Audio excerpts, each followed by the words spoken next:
Oke, kembali lagi di Apa Kabar Indonesia Pagi. Bro Andi, ini boleh ditanggapi pernyataan dari Mas Umam dan juga Kang Ujang. Ini juga dipertanyakan mengenai kaderisasi dari PSI. Tadi sudah dijawab oleh Mas Andi. Tapi juga ada yang beranggapan bahwa walaupun PSI belum mendeklarasikan dukungan kepada siapapun, tapi lebih banyak condong ke Prabowo Subianto. Ini dianggap jadi nampaknya ini salah satu strategi dari Pak Joko Widodo untuk berada di dua kaki nih. Dan PSI dijadikan. Dan PSI dijadikan. Bro Andi. Terima kasih, tapi saya rasa spekulasi itu terlalu jauh ya. Ini simpel aja. Misalnya disebut bahwa ini adalah sebuah karpet merah. Pertanyaannya bagaimana kita menyebut ini sebuah karpet merah? Apakah pilihan Mas Kaisang bergabung kepada partai yang suaranya 1,89%, bukan satu partai yang sudah mapan, bukan partai yang ada di parlemen ini disebut sebagai sebuah karpet merah? Bukankah sikap Mas Kaisang yang memilih PSI ini justru memperlihatkan satu gesture yang positif, bahwa yang bersangkutan ingin berjuang dari bawah, memulai sesuatu yang tidak instan, sesuatu yang mungkin jalannya nggak akan mudah. Tapi Mas Kaisang bersedia bergabung dengan PSI. Ini adalah sebuah pilihan yang perlu kita hargai, dan ini khas anak muda banget. Kita lihat bahwa anak muda memang biasanya dia menyukai tantangan, ingin memulai sesuatu yang baru, ingin berjuang dari bawah. Dan tadi juga sempat diputar ketika Mas Kaisang menyampaikan pesan kepada Pak Jokowi bahwa minta izin bahwa ini adalah jalan saya, dan ini adalah sesuatu yang sangat positif, sesuatu yang harus kita apresiasi. Jangan justru dianggap atau ditafsirkan dengan cara yang bermacam-macam, karena ini kalau misalnya kita memperlakukan anak muda dengan cara yang salah, maka ini akan membuat anak-anak muda yang lain akan semakin terdiscourage, akan semakin enggan, akan semakin pesimis untuk masuk ke dalam politik. Sesuatu yang baik ini harus kita dukung, harus kita apresiasi, dan kita tunggu prosesnya, hasilnya seperti apa. Sekali lagi, kalau kita lihat apa yang terjadi pada kasus Mas Gibran sebagai wali kota Solo, beliau sudah membuktikan bahwa mampu menjadi seorang wali kota yang hebat, salah satu wali kota yang paling menonjol saya kira di Indonesia saat ini. Nah, mari kita lihat, mari kita beri kesempatan sekarang kepada Mas Kaisang untuk memimpin PSI. Jadi sekali lagi, ini bukan sebuah jalan instan, ini bukan sebuah privilege katakanlah begitu, tapi Mas Kaisang justru mengambil satu jalan yang dia yakini akan membuat dia bisa tumbuh, bisa berkembang sebagai seorang pribadi, sebagai seorang pemimpin politik, dan dia memilih PSI dalam hal ini karena punya visi yang sama, punya ide yang sama. Nah, kemudian menanggapi apa yang disebut oleh Mas Ujang tadi, bahwa ini adalah bagian dari skenario Pak Jokowi karena bermasalah dan lain sebagainya. Terbalik, Mas, justru bagaimana kita bisa melihat seorang presiden ini yang approval ratingnya sekarang ini 80%, hampir 80%.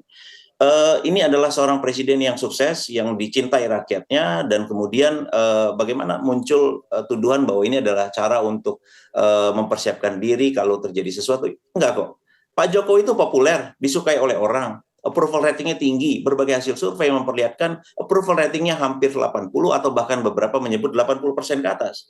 Jadi ini justru nggak ada kaitannya dengan itu semua yang dituduhkan, bahwa apa yang disebut sebagai bagian dari cawe-cawe Pak Jokowi. Itu hal yang wajar juga kalau misalnya Pak Jokowi ingin memastikan apa yang dia kerjakan selama ini 9 tahun terakhir, yang hasilnya kita rasakan semua ini akan dilanjutkan. Dan PSI sepakat dengan itu. PSI ingin itu dilanjutkan. Ngapain kita harus kembali ke belakang, memulai sesuatu yang baru, kalau misalnya apa yang sudah kita rasakan saat ini adalah sesuatu yang baik. Kita tidak bisa menutup mata. Ini bukan hanya pandangan kita. Di luar, negara-negara sahabat kita mengapresiasi apa yang terjadi di Indonesia. Indonesia adalah negara dengan pertumbuhan ekonomi yang mengagumkan, nomor 3 di dunia. Indonesia pertumbuhannya di bawah Pak Jokowi, silakan lihat, cek GDP kita bertumbuh berapa kali lipat di bawah kepemimpinan Pak Jokowi. Indonesia sangat dihormati oleh dunia internasional. Kita tidak bisa menutup mata atas fakta-fakta itu, dan karena itu, kita harus lanjutkan apa yang sudah dikerjakan oleh Pak Jokowi ini. Nah, untuk kontestasi 2024, siapa dari PSI yang bisa mungkin melanjutkan ini? Ganjar Pranowo kah atau Prabowo Subianto? Sekali lagi, Mas Kaisang tadi malam sudah bilang, belum ada satu keputusan final. Kita lihat saja, fokus PSI saat ini adalah lolos ke parlemen. Karena sekali lagi kita ingin ada sesuatu yang baru, satu kekuatan politik yang fresh di parlemen kita, agar siapapun yang kelak akan terpilih, kalau dia dianggap sebagai seorang presiden yang baik, PSI siap menjadi partner kerja. Kalau misalnya presiden itu dianggap tidak baik, maka PSI akan siap menjadi kelompok oposisi. Jadi sekali lagi, fokus utama PSI sekarang di bawah Mas Kaisang adalah lolos parliamentary threshold, dan kami sangat optimis kami akan lolos ke Senayan 2024. Bagaimana juga menepis anggapan masyarakat, netizen juga begitu, soal kehadiran sejumlah elit PSI di beberapa kegiatan ya, terutama di Prabowo Subianto. Apalagi tadi Mas Umam mengatakan sedang tidak baik-baik juga hubungan dengan PDI Perjuangan. Ini adalah satu sikap positif sebagai satu partai terbuka. Ketika diundang ke sebuah acara, PSI akan hadir. Apalagi Pak Prabowo sendiri sudah memperlihatkan satu gesture yang positif juga ketika bersedia datang ke PSI. Jadi sebagai satu partai terbuka, PSI tidak bisa menutup diri kalau misalnya ada undangan politik dari satu kekuatan politik. Apalagi jangan lupa Pak Prabowo ini bagaimanapun adalah bagian dari koalisi pemerintahan Pak Jokowi. Jadi nggak ada masalah saya pikir dalam konteks itu. Yang jelas kalau ditanya PSI arahnya kemana, saat ini PSI belum mengambil keputusan dan kami akan fokus dulu untuk lolos ke Senayan di 2024. Oke Mas Andi, saya mau ke Mas Umam. Mas Umam tadi dinyatakan bahwa sebenarnya nggak ada karpet merah kok, ini nggak ada privilege. Memang kenyamanan dari Mas Kaisang sendiri yang memilih partai yang mungkin bisa membesarkan dirinya begitu Mas. Mas Umam ada dengan hal tersebut? Ya, Mas Bro Andi mungkin bisa mengatakan tidak ada privilege, tapi semalam Mas Kaisang sendiri melontarkan kalimat yang mana? Mengakui bahwa posisinya sebagai ketum diakui atau tidak juga bagian dari privilege karena dia adalah putra dari Pak Jokowi. Jadi Kaisang sendiri juga mengembrace itu dan tidak defensif terhadap hal itu. Jadi ya apa juga yang akan didefensifkan. Tetapi terlepas dari itu bahwa bagaimanapun juga target terkait dengan PSI akan lolos parliamentary threshold 4%. Ya, saya pikir itu bisa dilakukan dalam arti bagaimanapun juga ini adalah bagian dari political branding, marketing strategy. Dulu misalnya Mbak Grace diletakkan di posisi ketua umum, ini adalah juga bermain simbol. Mbak Grace simbol dari politisi muda, perempuan, juga merepresentasikan dari teman-teman sahabat-sahabat dari kelompok minoritas. Dan sekarang Kaisang juga diletakkan yang sama. Dan ini juga bagian dari simbol. Simbol apa? Simbol dari kekuatan the ruling power. Ada Pak Jokowi di belakang itu. Disampaikan secara terbuka oleh Kaisang, para relawan Jokowi, meskipun dengan catatan yang tidak terafiliasi dengan partai-partai politik tertentu, bergabunglah dengan PSI. 3 kali itu momen itu disebutkan. Artinya itu adalah bentuk penegasan secara clear bagaimana kemudian akumulasi dan konsolidasi kekuatan itu harus dilakukan. Nah maka kalau misal kemudian secara kapasitas, saya pikir Mas Bro Andi tadi memiliki kapasitas jauh lebih artikulatif dibanding Kaisang. Jadi atau Mas Raja Juli Antoni, kemampuan. Kenapa? Sosoknya Kaisang sendiri cukup karismatik nggak untuk menggrab suara-suara itu? Karismatik itu soal persepsi. Mungkin bagi sebagian pihak, kalau misal kita cermati bagaimana artikulasi, sistematika dia berpidato, tentu ada gap antara misalnya Mas Andi atau Mas Raja Juli Antoni atau Mbak Grace dengan Kaisang. Ada gap, diakui atau tidak. Tetapi bahwa dia di posisi itu sebagai simbol dari keluarga Jokowi, itulah yang barangkali dipersepsikan sebagai apa yang tadi Mbak Ratih sampaikan dengan kewibawaan atau dalam konteks karisma tadi itu. Nah oleh karena itu saya pikir, saya merasa dengan posisi Kaisang di situ, rasanya akan ada operasi politik yang cukup powerful, cukup efektif. Bagaimanapun juga ini menyangkut karir dan kredibilitas putra seorang presiden. Tidak mungkin Kaisang akan menjadi ketua umum kalau misal kemudian Kaisang masuknya ke partai-partai elit di parlemen. Karena prosesnya cukup panjang, melelahkan, dan juga friksinya juga akan jauh lebih powerful.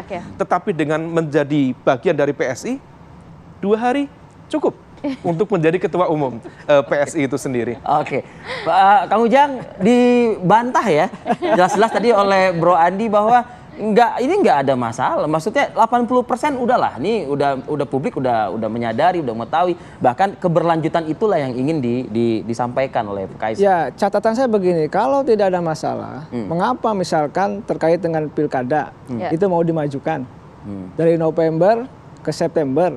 Itu kan persoalan masalah. Kenapa? Catatan saya kalau kita analisa lebih dalam ya, mau perdebatan apapun gitu ya, itu kan ingin Pak Jokowi ketika pilkadanya beliau sebelum landing sebelum akhir masa jabatannya. Kalau di November beliau sudah selesai, 20 Oktober sudah selesai masa jabatannya. Tetapi kalau dimajukan di September, artinya beliau masih punya tongkat komando sebagai presiden untuk bisa menjadikan anak dan menantunya sebagai gubernur dan wali kota. Jangan lupa itu. Kenapa ini harus takut? Biar saja di November gitu loh.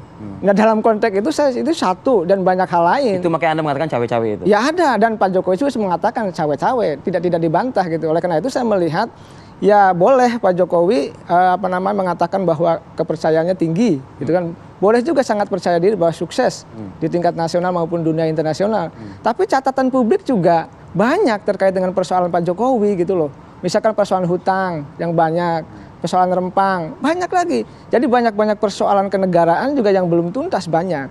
Oleh karena itu saya melihat ya ada nilai positif dari Pak Jokowi, tapi di sisi yang lain ada nilai-nilai yang minus, yang PR juga yang harus memang ditambal, dibenahi. Oleh karena itu saya selama 7 tahun terakhir konsisten dalam konteks mengkritisi pemerintahan di jalur yang objektif begitu. Jadi tidak mungkin orang itu bersih karena mohon maaf ya, presiden pun bukan malaikat. Pasti juga ada unsur-unsur yang dia punya kesalahan, punya perencanaan, misalnya janji-janji yang tidak realistis. Sebagai ketua umum PSI ini, ya kalau saya melihat begini ya, tentu punya skema ya. Tadi Bang Umar mengatakan kalau skema, ya pasti bagaimanapun ketika landing itu sesuatunya harus berjalan dengan baik lah, semuanya smooth. Nah makanya ditempatkanlah nanti Bobi di mana, Kaisang di mana, Gibran di mana, Pak Jokowi di mana, udah pasti seperti itu skemanya. Saya sedikit ya minta durasi sedikit mungkin ke Bro Andi menjawab ini semua. Singkat saja Bro Andi, terakhir dari Anda.